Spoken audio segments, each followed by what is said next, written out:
Dans un instant, nous aurons avec nous le professeur Jean-François Toussaint. Pourquoi le professeur Jean-François Toussaint? Parce que je pense qu'il est bon, dans cette psychose générale que nous vivons depuis des mois, d'avoir un scientifique décalé, un peu comme le professeur Raoult, et qui nous offre la possibilité de nous questionner, de ne pas nous laisser emporter par la terreur, plus ou moins volontaire, que nous subissons. Alors on va sortir des chiffres pour amorcer le dialogue avec le professeur Toussaint. Je rappelle qu'il est épidémiologiste, qu'il est cardiologue, il a une carrière de sportif de haut niveau et il essaie de disséquer ce qui est le fond même de l'être humain, à savoir la physiologie. Les cas tels qu'ils nous apparaissent. Alors hier, on dit, si on est dans l'alarmisme, oh là là, c'est terrifiant, il y a une nouvelle vague, 4771 cas. Je rappelle ce que sont les cas. Ce sont simplement des personnes qui ont rencontré le virus ou qui sont porteuses du virus. On fera la nuance dans un instant avec le professeur Toussaint. Ce qui fait qu'au total, on a eu, depuis le début de l'épidémie, 229 814 cas confirmés en France. Le nombre de décès, 30 480. Les hospitalisations actuellement, 4 748 moins 58 et 380 personnes en réanimation, soit plus 6. Si on regarde ce qui se passe ailleurs, eh bien, au Danemark, on a un taux de personnes touchées par le Covid de 0,10. En Suède, là, c'est la létalité, hein. En Suède, 0,84%, aux Pays-Bas, 0,37%, en Norvège, 0,18%, en Espagne, 0,78%, et la France, le taux est de 0,34%. Pourquoi avoir choisi ces pays-là ? Tout simplement parce que, en particulier, le Danemark, la Suède, la Norvège et les Pays-Bas, eh bien, il n'y a pas de masque obligatoire. Professeur Toussaint, bonjour. Bonjour. Merci d'être avec nous. Je pense que la première chose à faire entre nous, c'est de bien expliquer ce qui se cache derrière le chiffre du jour que certains veulent affolant, à savoir le nombre de personnes détectées. Rappelons qu'il y a deux sortes de tests. Il y a le test qui montre les anticorps que l'on a générés. Et donc, par exemple, si on a été contaminé il y a 2 ou 3 mois, il peut rester des traces d'anticorps, mais il n'y a plus le virus. Et il y a les tests qui montrent que l'on est actuellement avec le virus sans pour autant développer la moindre pathologie. Absolument. Et d'autre part, je pense que le chiffre du jour que vous avez montré là, plus encore que les 4700 qui vont passer à 5000 demain, c'est le chiffre 12, le nombre 12 que vous avez montré, qui est le nombre de décès totaux qui sont survenus pour des raisons de Covid hier, repris par Santé publique France.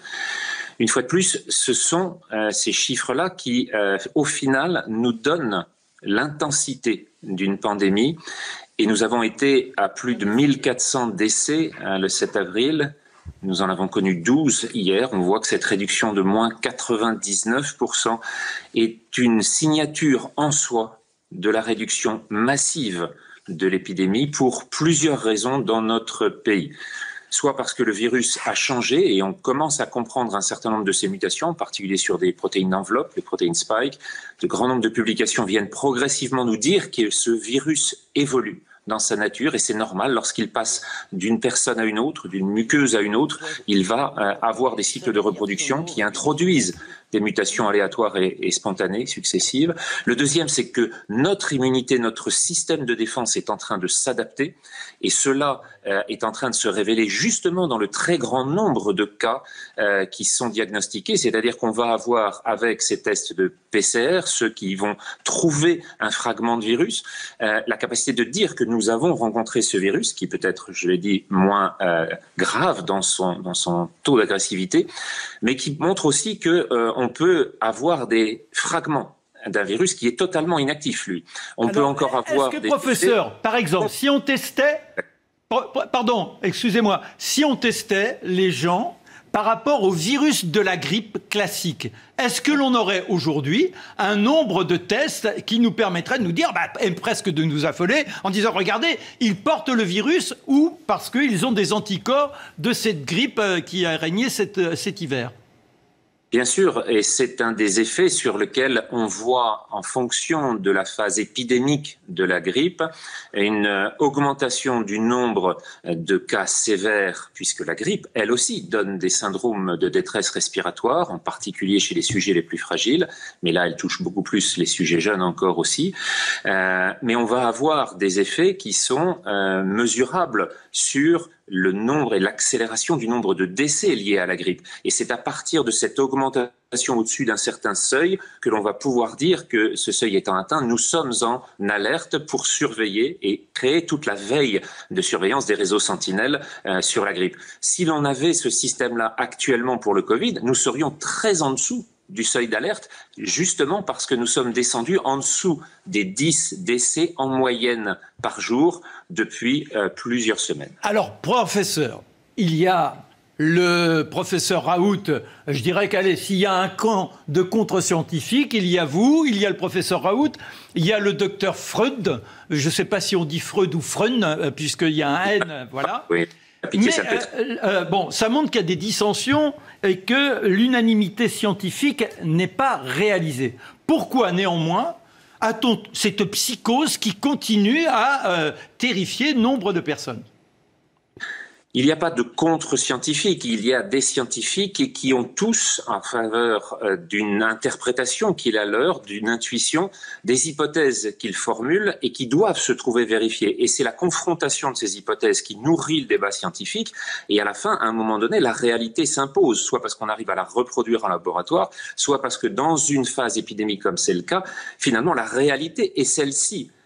Et elle donnera à la fin de cette phase l'exacte définition de ce qu'elle fut. C'est difficile de le dire au départ, mais on sent bien que ces intuitions, que ce soit chez ceux que vous avez cités, que ce soit sur d'autres, vont avoir deux formes de comportements différents. Et donc, on est là dans une phase dans laquelle la conclusion... La conclusion, professeur, néanmoins, vous dites à la fin, on verra le bilan. Ça, c'est gentil, c'est sur le plan scientifique. Mais pour le citoyen, et c'est peut-être que dans nos façons de raisonner, il faudrait nous placer face à des personnes à risque. On est tous concernés par la diffusion du virus. Mais d'un autre côté, on a aussi chaque individu qui est citoyen et qui peut revendiquer une idée de liberté. Alors là, en l'occurrence... on nous dit qu'il faut mettre le masque, il y a nombre de mesures sanitaires qui sont prises. Et comment peut-on justifier une sorte d'emballement de mesures qui nous restreignent alors qu'il n'y a pas de certitude scientifique ? Eh bien, c'est justement là qu'il faut les fonder sur des bases qui sont des bases de preuves assurées à donner. Et ces preuves-là n'existent pas, par exemple, sur les masques imposés en milieu ouvert en fin de phase pandémique pendant l'été. Cette mesure-là, qui se répand dans toutes les villes françaises, ne repose que sur du mimétisme social et absolument pas sur des preuves démontrées. En milieu clos, en hiver, le masque est très important pour limiter la transmission et la dangerosité du virus. En fin de phase pandémique, en été, en milieu ouvert, il n'y a aucune démonstration. Et on voit bien là l'effet de la panique dont vous parliez, qui est très prédominant. Non, dernier point, après Non, mais parce que je crois qu'il est bien d'avoir quand même un avis, et puis après on va tourner autour de la table. Le dernier point, c'est que là je remarque une dissension avec le professeur Raoult. Le professeur Raoult dit « le confinement a conduit à une augmentation des cas parce que les gens étant les uns sur les autres », et vous dites exactement le contraire. Alors vous voyez que même quand on est dans un camp, c'est pas si unanime.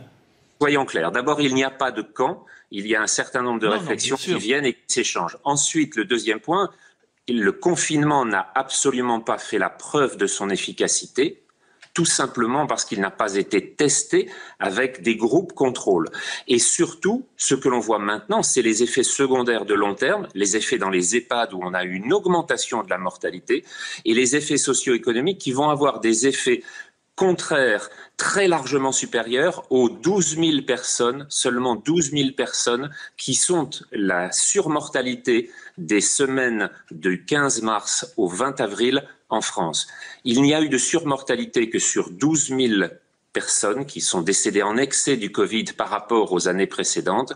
Et c'est par rapport à cela que l'on va devoir maintenant, vous le mentionniez dans le JT juste avant, avoir tous les effets sur les personnes dans la culture, sur la recherche, mais même sur les hôpitaux qui ne vont plus avoir le soutien économique nécessaire en raison de l'effondrement qui nous attend à cause de ce confinement. Alors, restez avec nous, professeur, on va faire un tour de table. Ajoutons quand même, en plus, que sur ces 12 000 cas, il y a nombre de cas qui sont simplement des suspicions, car les personnes qui mouraient en EHPAD n'avaient pas tous un test de vérification, et donc on estimait que si une personne dans l'entourage avait été porteur du virus, on estimait que la personne était décédée du corona. Elisabeth, moi je bois, d'abord je vous remercie d'avoir invité le professeur Toussaint, je bois vos paroles. Non, il est là. Il se cache, mais il est là. Il se cache, très bien. Je bois vos paroles, mais tout de même, vous nous avez cité quelques noms, pardon, moi je suis frappé, j'écoute les informations, et j'entends un certain nombre, mais pratiquement, je dirais que c'est 80-20, 80% de vos confrères nous expliquaient toute la journée que c'est terrible, qu'il faut mettre des masques partout, que l'épidémie n'est pas du tout contrôlée, bref, que nous allons vers la catastrophe. Alors, que les politiques, à la limite, nous chantent cette ère-là, si vous voulez, parce qu'ils ont tellement peur ensuite d'avoir des procès. C'est l'effet Jospin, ça. Oui, non, mais non, c'est pas seulement. Il faut reconnaître, si vous voulez, que tout le monde vit sous la menace. Non, tout le monde vit sous la menace d'être traîné devant le tribunal, devant la cour de justice, etc. Donc ça, mais, et c'est ça ma question au professeur, j'ai beaucoup de mal à comprendre, si vous voulez, sinon pour des raisons peut-être inconscientes, de pouvoir, si vous voulez, de pouvoir médical. Pourquoi les médecins, au lieu de nous rassurer, alors qu'on voit bien que le nombre de cas à l'hôpital n'est pas en train d'augmenter, peut-être que ce sera le cas demain et il sera toujours le temps d'avoir peur, si vous voulez, mais je ne comprends pas pourquoi les médecins nous chantent cette ère-là, et je dois vous dire que ma confiance dans le corps médical commence vraiment à baisser. J'en ai ras-le-bol de les entendre avec leurs injonctions. Peut-être qu'ils disent ça parce qu'ils ont vu des gens mourir. Peut-être qu'ils disent ça. On voit toujours des gens mourir dans les hôpitaux. Excusez-moi, c'est déraisonnable comme argument, mais j'aimerais la réponse du professeur, en fait. Alors, attendez, parce que il est important de rappeler que Laurence Sayet... Je suis stupéfaite par ces discours, parce que je pense qu'on est aujourd'hui... Non, mais je respecte, mais on est aujourd'hui dans une phase très importante où on prépare la rentrée. On essaie de mettre en place un principe de précaution. En politique, c'est pas seulement avoir peur des procès que de mettre en place des choses. C'est pas ce qui anime seulement les politiques. Mais il y a quand même, quand on est décideur, toujours l'envie de protéger ses citoyens. Donc, de dire je ne veux pas être protégé à ce point. Non, mais que vous ne vouliez pas, madame, c'est votre choix. Mais parlez de ça à tous les gens qui ont perdu des non, mais le cas particulier... Non, mais on vit à l'heure du plus froussard. Non, mais attendez. Respectez quand même tous les gens qui sont morts du Covid. Mais qui ne respecte pas... Parce qu'on a l'impression que tout à coup, on serait dans une forme d'histoire racontée, que cette maladie ne serait pas si grave et tout ça. Parce qu'il y a... pourquoi ne pas mettre en place un principe de précaution avec des règles simples pour être sûr, au moins pendant quelques mois, de protéger la population, au lieu d'attendre de compter les morts. Mais donc, quand on aura la prochaine grippe, on va remettre une précaution. De précaution en précaution, on vit sous des bulles. Mais si, parce que la vie avec les masques n'est pas la vie, tout simplement. Pour le moment, faisons quelques semaines de masques, le temps de passer la rentrée. Professeur. C'est pas comme si au niveau international, tout se passait bien et qu'il n'y avait pas de problème. Mais non, mais moi, je suis d'accord pour les masques en milieu fermé, comme l'a dit le professeur. Quand on m'expliquera qu'il y a des contaminations quand on se croise dans la rue, je voudrais bien mettre le masque dans la rue. Là, on nous fait mettre le masque dans la rue pour montrer qu'on nous protège. Eh bien, je trouve ça... Professeur, vous êtes cardiologue. Alors c'est important parce que cardiologue, ça signifie que vous vous intéressez à notre respiration. Est-ce que le masque, moi quand je fais du sport, j'imagine pas, même quand je le porte comme ça, rarement, mais ça m'arrive quand même, il y a une sorte de suffocation. Oui. Les enfants vont être confrontés, on a eu hier les déclarations du ministre, dès l'âge de 11 ans, ils vont devoir supporter toute la journée un masque. Est-ce que c'est préjudiciable à la santé de tout un chacun, en sachant que nous fabriquons des plaquettes et nous avons des réserves de globules rouges et de globules blancs qui sont liés à notre respiration, au travail des poumons? Alors, il ne faut pas, bien entendu, avoir sur ces aspects-là autant d'inquiétude. Sur la partie d'impact physiologique, elle est mineure. Le problème est beaucoup plus dans celui de la communication et dans celui des préventions qui seront retenues. Or, comme je le disais tout à l'heure, ces masques sont très utiles pendant la forme de transmission agressive et létale, celle que nous avons connue en février, en mars et en avril de cette année. Elle n'a fait aucune démonstration, y compris dans l'ensemble de la relecture de la littérature qu'en a fait le Haut Conseil de santé publique dans son avis de vendredi dernier. On ne voit aucune notion, aucune étude qui a pu être faite en milieu extérieur en été, en fin de phase pandémique. Donc en fait, ce masque, on ne sait pas du tout s'il va servir, et le plus évident, c'est pour l'instant qu'il est strictement inutile dans les conditions extérieures. Alors, dans les écoles, dans les milieux clos, s'il n'y a plus d'épidémie, ça va être à peu près la même chose, surtout que les enfants sont, on le sait, peu transmetteurs et très rarement porteurs des formes graves de la maladie, qui n'existent plus en ce moment.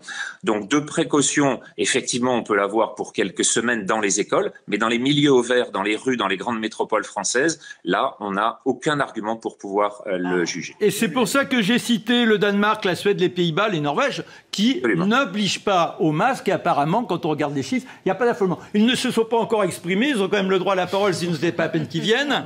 Alors, je me tourne vers Éric Thiers, et puis après, bien évidemment, je demanderai à Frédéric Deney ce qu'il en pense. Moi, ce que je suis surpris, enfin, de cette période du confinement et de post-confinement, la politique, c'est pas une science exacte. Mais je croyais que la médecine était quand même une science exacte. Et qu'est-ce que j'ai vu? Un peu plus que la politique. Et qu'est-ce que j'ai vu quand même pendant ces débats? J'ai vu des grands médecins s'écharper, encore plus qu'en politique, vaccins, masques, tests, médicaments. Et donc, ça crée quand même... Je comprends qu'il y ait des divergences, mais toutes ces divergences créent quand même une confusion et peut-être un agacement, un climat anxiogène du côté de la population. Je le déplore. Je pensais qu'on trouverait une plus grande unanimité de la part du corps médical. Oui, mais sauf que il n'y a pas, déjà en science, quelle qu'elle soit, regardez en astronomie, toutes les lois sont constamment bouleversées, il n'y a pas de vérité. Et la médecine, la physiologie, vous êtes physiologiste, professeur, c'est encore plus vrai. Quand je parlais, par exemple, la dernière découverte par rapport aux poumons, on disait les poumons, ça sert à respirer, point final. En 2017, c'est une jeune chercheuse française qui a mis en évidence le rôle de fabrication des plaquettes dans la respiration par les poumons et comment également ça permettait d'avoir un renouvellement des globules rouges et des globules blancs. En 2017, donc ce sont des connaissances extrêmement récentes. Ça montre bien que vous êtes à l'affût, je dirais, des avancées et des découvertes pour mieux comprendre ce qu'est la vie, si on y arrive complètement un jour. Vaste programme. On vous Trouver des éléments qui permettent de comprendre les cohérences.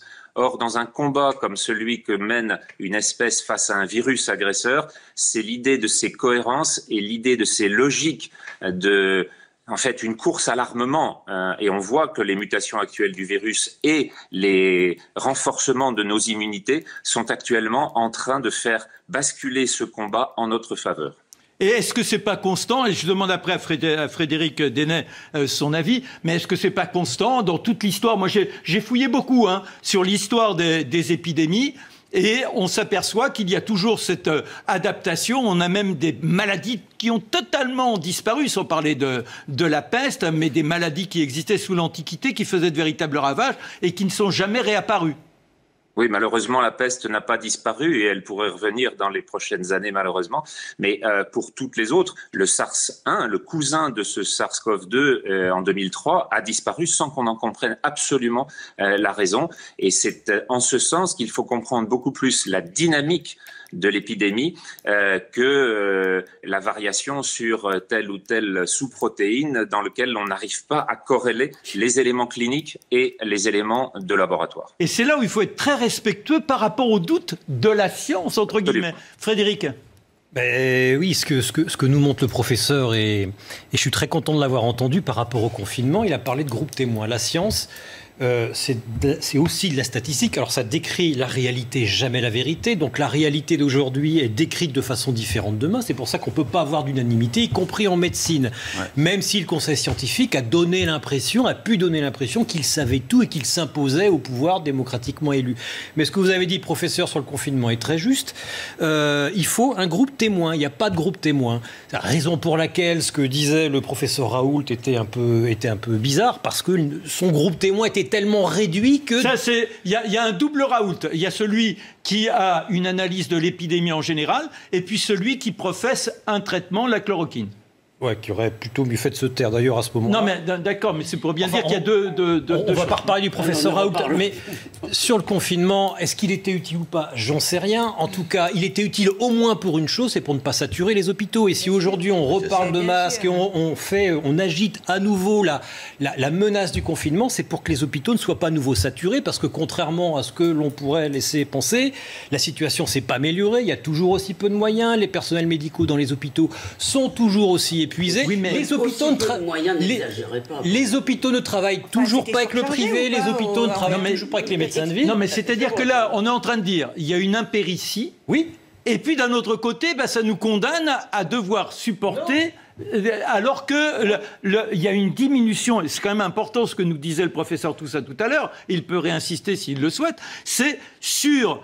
Le fait qu'aujourd'hui, le virus se répande, oui, il ne va pas s'arrêter, il ne part pas en vacances, etc. etc. Ça marche, faudra vivre avec de toute façon. Mais je pense que derrière le gouvernement, pour le peu que je connaisse du monde médical, c'est vraiment la peur d'une nouvelle saturation des hôpitaux qui conduirait cette fois-ci à une ruine physiologique. Je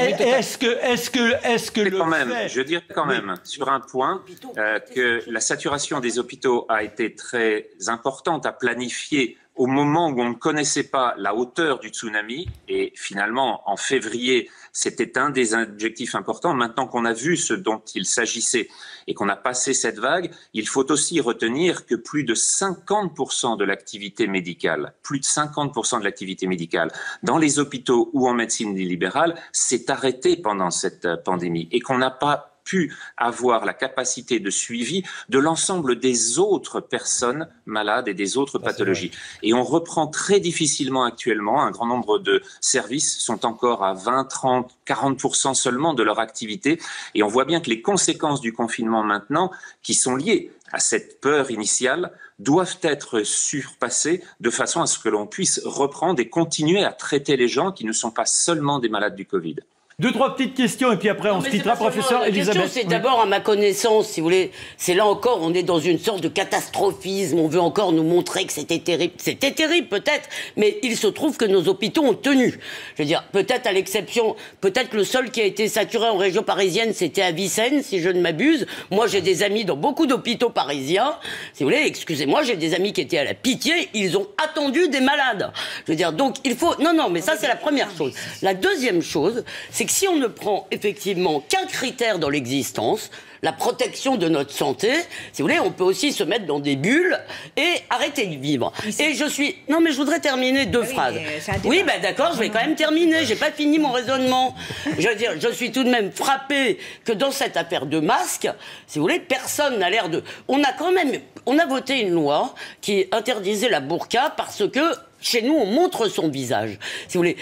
En termes de vie sociale, de qu'est-ce que ça représente dans notre existence, si on nous oblige à mettre le masque quand il n'est pas nécessaire, pour moi, c'est une privation de liberté et un changement anthropologique quasiment qu'on est en train de nous imposer et qui me semble tout à fait démesuré par rapport à l'enjeu, comme vient de le dire monsieur. Le masque dans la rue, c'est juste pour montrer qu'on fait quelque chose. C'est de la com. C'est exactement ce que monsieur nous a dit. Le dernier point, professeur, et puis après je vous fais rebondir, c'est est-ce que le fait d'être dans ce traumatisme, on n'a pas un affaiblissement de nos défenses immunitaires parce qu'on est dans la peur? La psyché agit quand même sur notre physiologie, vous qui êtes physiologiste. On a surtout une baisse de nos défenses démocratiques, me semble-t-il. Oui. Et sur cet aspect-là, il va être important de reprendre la réalité là encore en face pour savoir comment retrouver sur l'ensemble des capacités démocratiques une décision qui redevienne sensée et qui tienne compte de la réalité. Là, il me semble qu'il y a un point très fort. Le président de la République s'est exprimé hier en disant qu'il n'y aurait pas de reconfinement. Il fait le bilan de l'ensemble de ces 6 mois passés et il reconnaît que cette mesure a été suivie d'effets considérables qu'il va devoir traiter maintenant, au même titre que le Parlement. Et il me semble que là, dans les mois et les années qui viennent, nous allons devoir faire un énorme effort d'immunité collective sur ces sujets. Voilà, bon, bah écoutez, merci professeur Toussaint de nous avoir donné votre avis. C'est un avis qui est rarement entendu et ça nous permet, j'espère, à tout à chacun, d'avoir une réflexion et en conscience de faire agir son libre arbitre. On va changer de sujet.